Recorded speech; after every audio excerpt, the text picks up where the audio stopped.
Hello and welcome to the Adorable Anarchist World Special Edition. Today I'm just going to do a two-part video series because I'm going to be doing something known as the isolation tank. And I thought it would be interesting to review what my thoughts are on the tank before and after. So, in case some of you don't know, the isolation tank is it's the only natural psychedelic trip that a human being can get, basically. You're basically in this tank of salt water. It's completely enclosed and dark, and you lay down in it and you're floating there. And it's when floating there that you lose awareness of your body and yourself, or so people have said. And in this time it allows for self-reflection to learn more about who you are and kind of reviewing what you've become. And people have told me about these experiences, and they've always fascinated me. And in a sense, I think it really goes well with the concepts of liberty of the individual. And to have this great tool out there that allows us to evaluate ourselves from a totally different awareness, or this is at least how it sounds, it really makes me interested. So it'll be interesting to see how this goes, because lately the market has been absolutely booming for this. I don't know if any of you people out there have been watching the market for isolations tanks or floating, but recently this one that just opened up by me, I was lucky enough to get in today because they're normally pretty booked up. So I don't know if any of you have been going on Kickstarter, but there was a project that recently got funded of sort of the blow-up pool of isolation tanks, a little tent that you can make, and a tent that they have made that you can purchase and put up in your house and basically use as a isolation tank. So just to see the market grow like this is really incredible. So it really makes me curious to see if there's anything there to really be learned from. So I don't know what to expect when going into this. Like, the first thing I think of is like just exactly what I have just said, reviewing the self, but I don't understand how would that happen. Like, would it take me back to previous memories to relive? I don't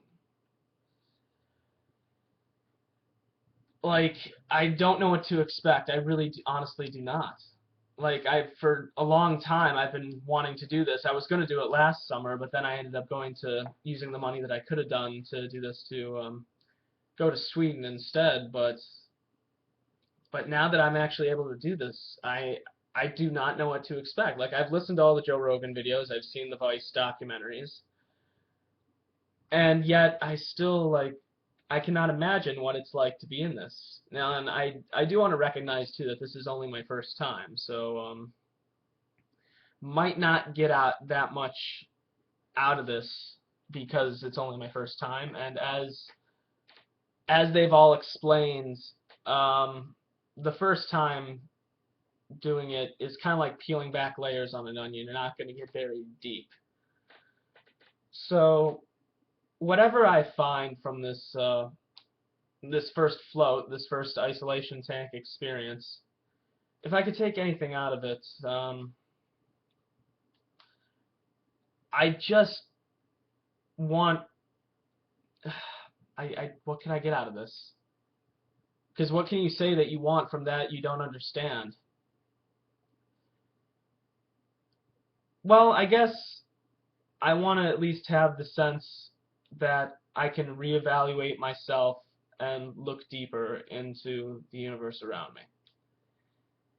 Because I personally consider myself a Taoist atheist, and I call it myself that because with atheism, some militants that I have known within it, I just cannot totally get behind.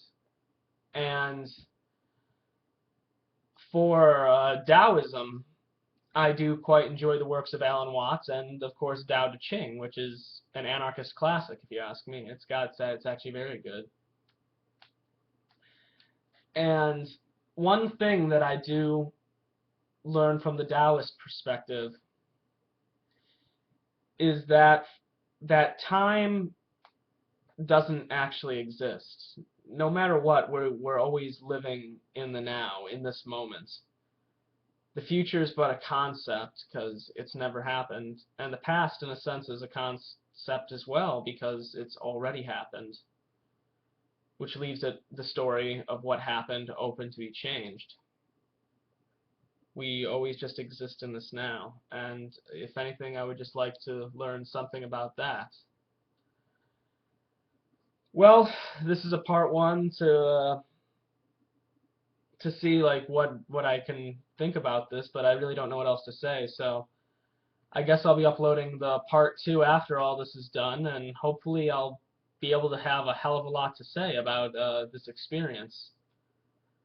So without further notice, if you made it to the end of this video, be sure to keep updated for the part two about what the isolation tank was like and what I got out of the experience. This has been Mitchell Wiechek of the Adorkable Anarchist World, trying to be optimistic in the age of imperialism.